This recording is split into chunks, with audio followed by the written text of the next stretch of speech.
Gold, trusted gold buyers. మీరు తాకట్టు పెట్టిన బంగారాన్ని విడిపించి ఈ రోజు ఉన్న మార్కెట్ ధరకు కొనబడను. చిరంజీవి గారన్నా, పవన్ కళ్యాణ్ గారన్నా నాకు ప్రాణం. పవన్ కళ్యాణ్ నాకు జీవితాన్ని ఇచ్చినాడు. చిరంజీవి గారు నా ప్రాణాన్ని కాపాడినాడు. చిరంజీవి గారిని చూడటానికి నేను హైదరాబాద్ వచ్చాను. లేకపోతే నేను షాద్నగర్లో ఈ కోళ్ళ ఫారం చేసుకున్నాను. నేను ఈ స్టేటస్ ఇవన్నీ అనుభవిస్తున్నానంటే నాకు మూలకర్త, నా డ్రీమ్ చిరంజీవి గారిని చూడాలని కోరిక. అట్లాగే నాకు మొన్న రెండోసారి కరోనా వచ్చింది. మీ అందరి ముందు చెప్తున్నా, రెండోసారి 1 డే లేట్ అయితే చచ్చిపోయేవాడిని. నేను ఈరోజు మీ మధ్యన ఉండేవాడిని కాదు. ఈరోజు నేను మీ మధ్యన ఉండేవాడిని కాదు.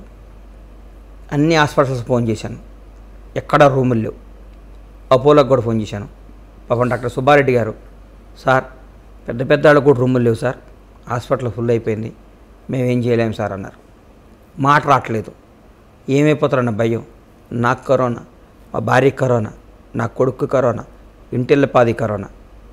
హీరో గారికి ఫోన్ చేద్దామంటే ఆయనకి అప్పుడే కరోనా స్టార్ట్ అయింది. హీరో హరిహర వీరమ్మల్లో ఎవరికి చేయాలో అర్థం కాలేదు. చిరంజీవి గారికి ఫోన్ చేశా. చిరంజీవి గారు వాళ్ళ ఇంట్లో పనిచేసి ఒక మేనేజర్కి ఫోన్ చేస్తే నా ఫోన్ ఎత్తలేదు. చిరంజీవి గారికి ఫోన్ చేశా. ఫస్ట్ రింగ్ ఫోన్ ఎత్తాడు. చెప్పు గణేష్ అన్నాడు. అన్న ఇది పరిస్థితి అన్న, మాట్లాడలేదు. ఫోన్ పెట్టేశారు. 2 నిమిషాలు ఫోన్ వచ్చింది.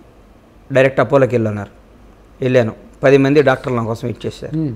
టెస్టులు చేశారు. నిమిషంలో నాకు రెమ్డెసివిర్ ఎక్కిచ్చారు. 1 మినిట్లో 80% లంగ్ అంతా డ్యామేజ్ అయిపోయింది. 1 డే లేట్ అయితే చచ్చిపోయేవాళ్ళు సార్ అన్నారు. చిరంజీవి గారు ఒక 100 సార్లు నాకు కాల్ చేసి తగ్గినాక 2 సార్లు తిట్టి, ఏరా ఇంత సివియర్ అయ్యేదాకా నువ్వు హాస్పిటల్కి వెళ్ళదు, నువ్వు అసలు బుద్ధి ఉందని నన్ను తిట్టి కేకలేశారు. నా ఉద్దేశం ఏంటి, ఒకసారి ఆల్రెడీ లాస్ట్ టైం కరోనా వచ్చింది కదా, ఒకసారి వచ్చిన వాళ్ళకి రెండోసారి రాదు అనేవాళ్ళు. మనం కూడా ఆ మైండ్ సెట్లో ఉండిపోయాం, ఒకసారి వచ్చింది కదా రెండోసారి రాదని. ప్రాణం మీదకి తెచ్చుకున్నా. నన్ను ప్రాణం కాపాడాడు చిరంజీవి గారు. అట్లాంటి ఆయన మాటకి ఆయనకి నేను రుణపడి ఉంటాను. నాది మనిషి జన్మ ఎట్లా అవుద్ది నాగరాజు గారు, నాది మనిషి జన్మ ఎట్లా అవుద్ది.